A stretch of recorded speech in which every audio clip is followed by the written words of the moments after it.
أعزائي المشاهدين، ما زلنا متواصلين معكم في اللقاءات. الآن بجانبي الدكتورة إيمان الشيشة، دكتورة قدرة صممان، نرحب بك عبر قناة الأمل والمستقبل. أهلا وسهلا فيك. ما هو الهدف من تنظيم مثل هذه الحملة، حملة المليون، وأيضا القافلة التي افتتحها الدكتور حامد الضويلع السكري؟ عيننا على السكري. هو الفعالية كلها تتزامن مع اليوم العالمي للسكر اللي هو يوافق 14 نوفمبر. الحملة هذه أو عنوان اليوم العالمي للسكر هذه السنة اسمه عيننا على السكر. فالمقصود من عيننا السكر نحن نبغى نشوف أكبر عدد شريحة من المجتمع، سواء عندهم سكر أو معرضين للسكر. غرضنا وهدفنا وهدف منطقة الرياض وصحة الرياض مليون مواطن سعودي. نبغى نوصل للناس طريقة الحياة الصحيحة، طريقة الغذاء الصحيح. مو ضروري يكون عنده سكر، بس نبغى نمط حياة صحي سليم.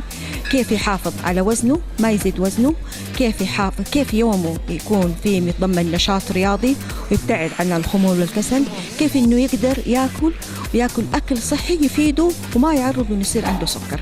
واذا كان عنده سكر نحاول نعلمه كيف يحافظ على سكره وعلى مستواه كويس. ما هو تأثير المرضى السكري؟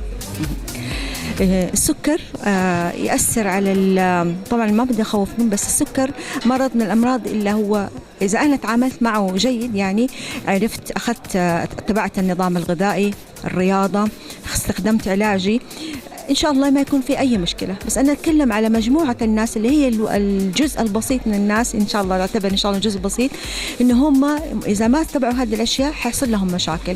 المشاكل حقت السكر ممكن تأثر على الدماغ، لا قدر الله تسبب جلطة دماغية، ممكن على العين. اكتشفنا إنه حوالي 40% من نسبة العمى في السعودية السبب تبعها السكري. يأثر على القلب، على شرايين القلب، يأثر على القدم. لا قدر الله لو ما انتبه للجروح وتأثرت القدم وصارت تلف في أطراف الساق، ممكن لا قدر الله يؤدي إلى البتر. يأثر على الكلية، ممكن يؤدي إلى فشل كلوي. دكتورة إيمان، أنت مديرة مركز السكري في مستشفى الملك سلمان، ما هي خططكم المستقبلية في المستشفى؟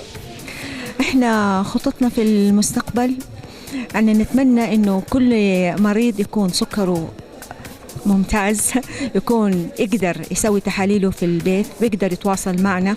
عندنا من الخطط عشان نحن نبغى نعمل يسموه الخط الساخن، علشان يكون المريض معنا باستمرار.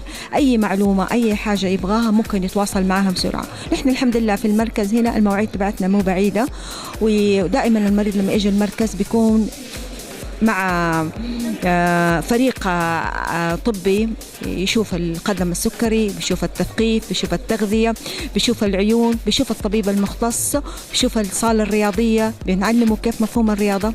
خططنا إنه نحن نبغى كل بيت اللي عنده سكري نحاول نوصل له المفهوم الصحيح. مش مريض السكري المفروض اللي يكون على حمية ورياضة، كل المجموعة البيت وأهل البيت كلهم يتبعوا نفس النظام. مو عشان لا يجن إنه تعرفوا إنه السكر مرض وراثي، مرض يمشي في العوائل، فإذا كان واحد أمه ولا أبوه عنده سكر هو معرض للسكر. فنتمنى إنه يكون نمط الحياة جيد وبالنسبة لمريض السكر واللي حوله. شكرا لك دكتورة إيمان الشيشة على اختيار قناة الأمل المستقبل للظهور من خلاله. العفو، شكرا، جزاكم الله خير.